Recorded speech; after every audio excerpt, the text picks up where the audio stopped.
Bonjour à tous, bonjour Fabien.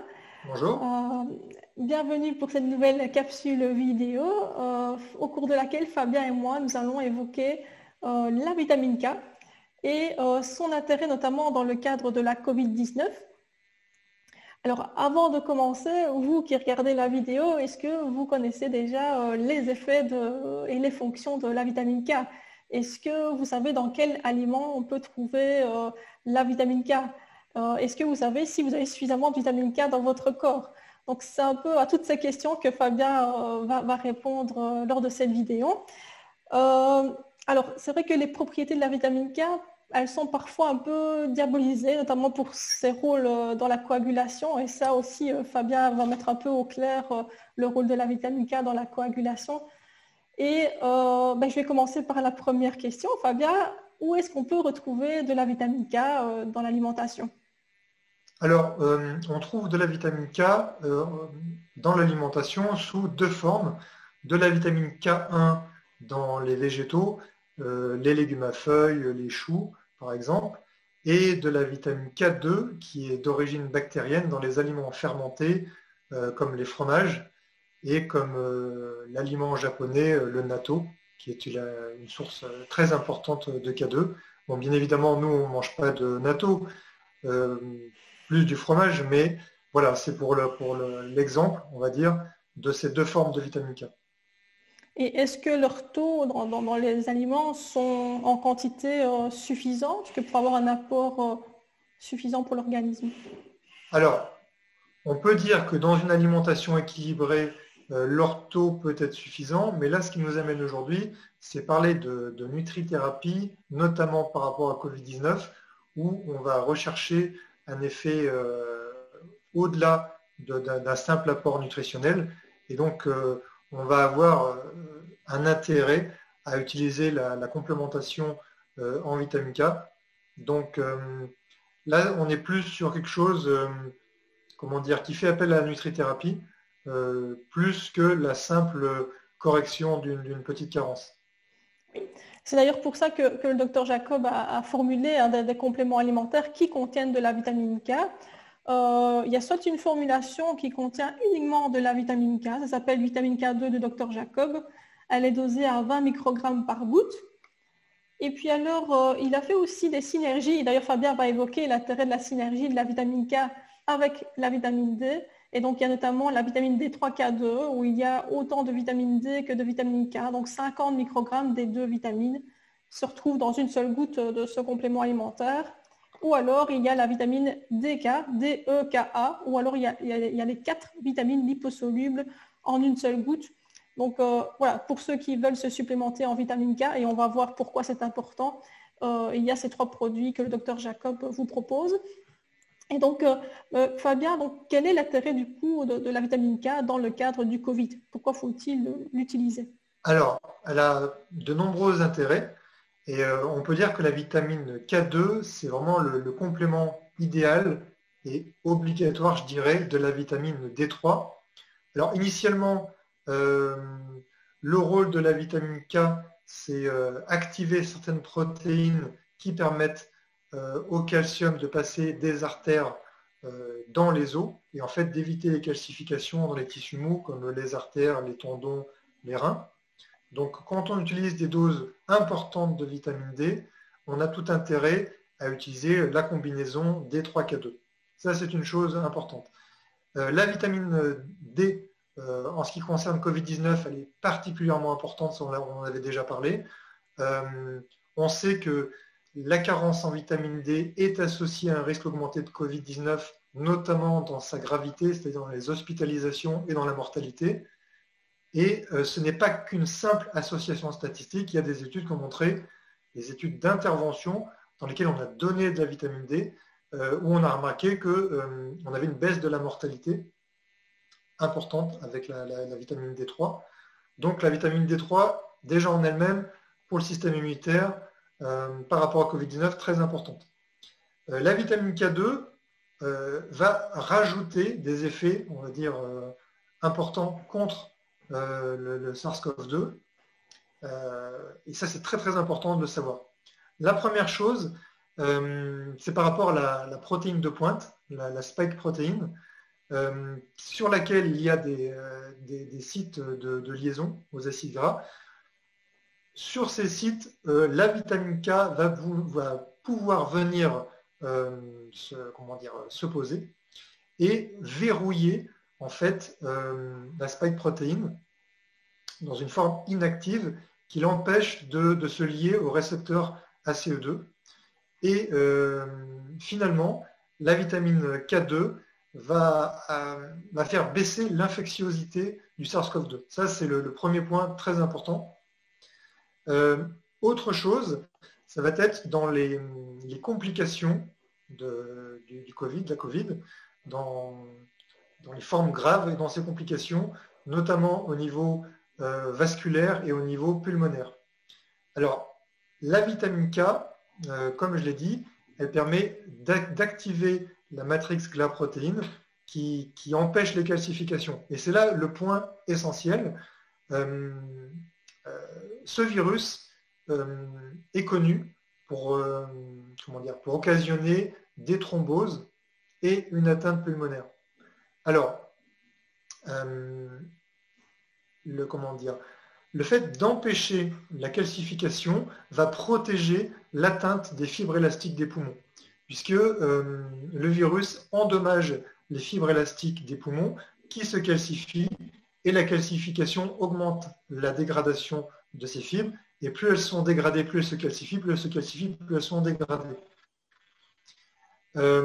Et donc justement, la vitamine K va permettre d'éviter cette atteinte pulmonaire. Au niveau des vaisseaux sanguins, les lésions de l'endothélium favorisent les caillots.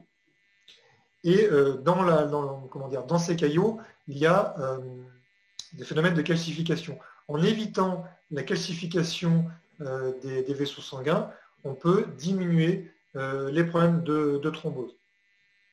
Alors ça peut paraître vraiment paradoxal puisqu'on sait que la vitamine K est impliquée dans la coagulation, mais il y a des explications à ce phénomène.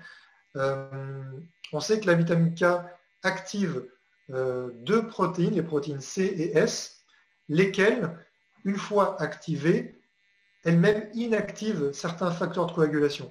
C'est-à-dire qu'une carence en vitamine K pourrait participer à une hypercoagulation. Donc en ayant un bon statut en vitamine K, on va avoir une meilleure activation de ces protéines et éviter finalement l'hypercoagulation. Ce qui peut paraître paradoxal, mais qui est une réalité, puisque la vitamine K va réellement protéger de ces thromboses.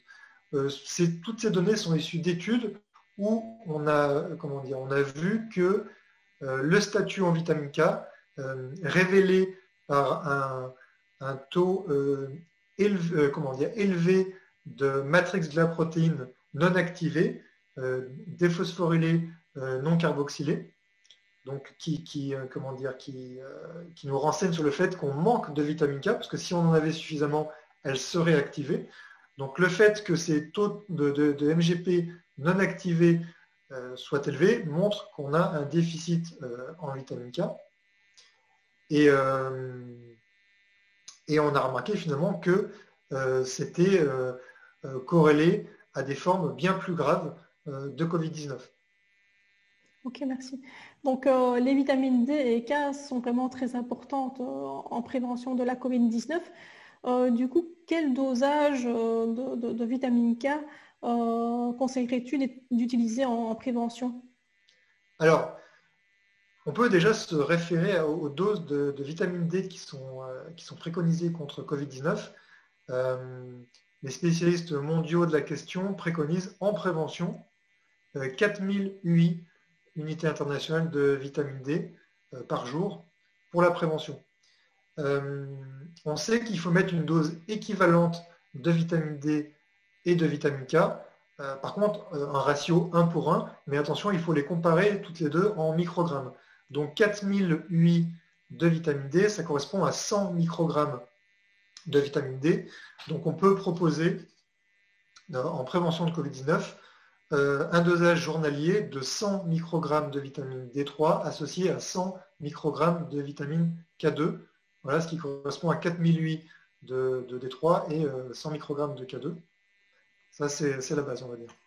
Ok, donc si on fait un peu ici concernant le produit de la vitamine D3K2 Forte du Dr Jacob, ça correspondrait à 2 gouttes de vitamine D3K2 puisqu'il y a 50 microgrammes, donc 2008 de vitamine D et 50 microgrammes de vitamine K. Donc il faudrait prendre 2 gouttes pour avoir ce dosage préventif dans le cadre de la COVID-19.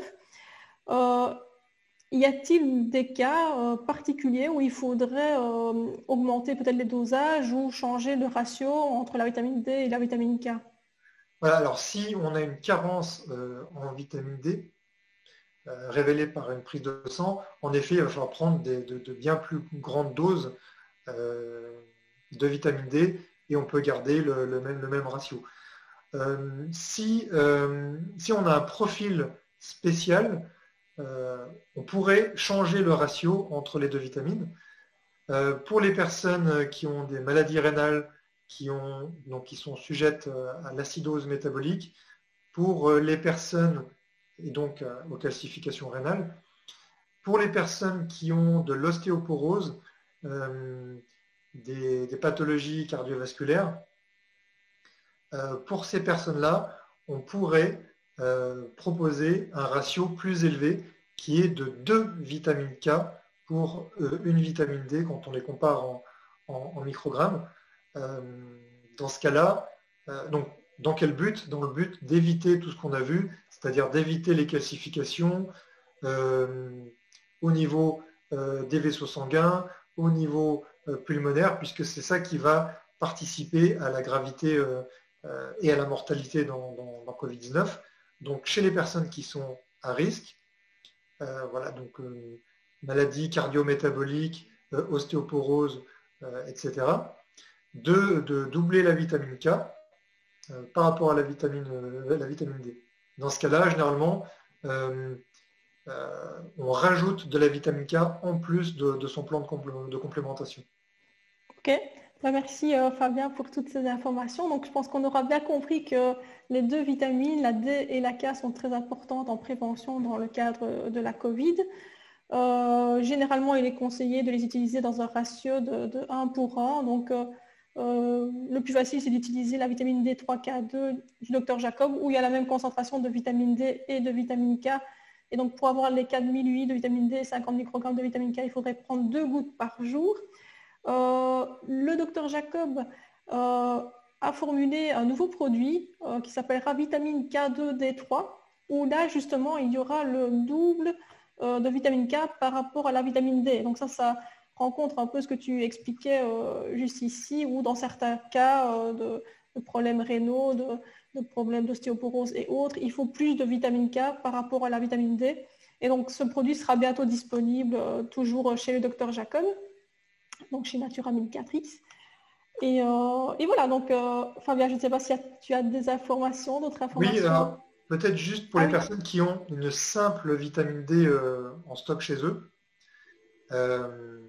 qui voudraient rajouter de la vitamine K, un truc très simple, c'est de savoir combien d'unités internationales ils prennent, c'est-à-dire combien de UI vous prenez par jour.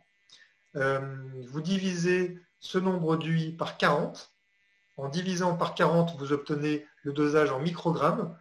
Et donc, il faut prendre une dose équivalente en microgrammes de vitamine K2. Et donc, la vitamine K2 simple dont tu as parlé est dosée à 20 microgrammes. Après, il suffit de faire le calcul pour trouver le nombre de gouttes. Voilà, tout à fait. Pour pouvoir rajouter.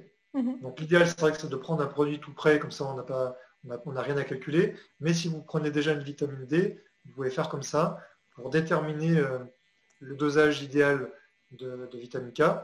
Et si vous étiez à risque, alors là, sachez que vraiment, la vitamine K2 est archi nécessaire à la base, mais qu'en plus, vous pourriez, dans le cadre de la prévention du Covid grave, on va dire, de doubler encore cette dose.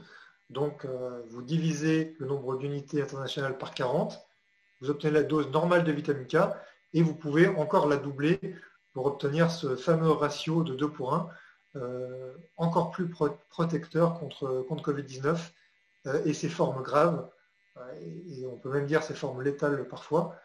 Donc, vous évitez l'atteinte du système vasculaire et des poumons grâce à cette vitamine K qui est primordiale.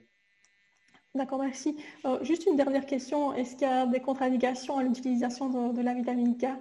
Alors, la vitamine K2 qui est utilisée dans les compléments alimentaires, c'est une vitamine, la K2-MK7, plus précisément. C'est une vitamine K qui a une longue demi-vie, qui reste longtemps dans la circulation périphérique et qui, normalement, n'a pas les inconvénients de la K1 qui agit beaucoup pour la coagulation dans le foie.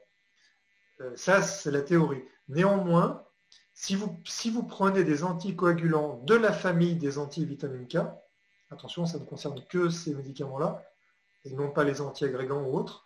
Donc, par exemple, Préviscan, Coumadine, Cintron, l'acénocumarol, Fluindione, ce genre de molécules, la warfarine aussi.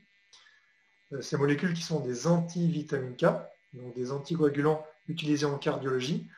Là, il faudrait le faire uniquement sur surveillance médicale en mesurant l'INR pour voir si ça bouge, s'il faut modifier le médicament. Dans tous les autres cas, il n'y a pas de problème. Donc, les personnes sous antivitamine K ne doivent pas le faire ou seulement sur surveillance médicale. Voilà, c'est qu'il y en a qui le font. Hein. Et pour les autres, pas de problème. Ce serait la seule contre-indication, ou en tout cas précaution d'emploi si c'est suivi médicalement. Merci Fabien pour tous tes conseils. Merci pour votre écoute et à une prochaine capsule vidéo peut-être Fabien et moi. Merci. Merci. À bientôt. Au revoir.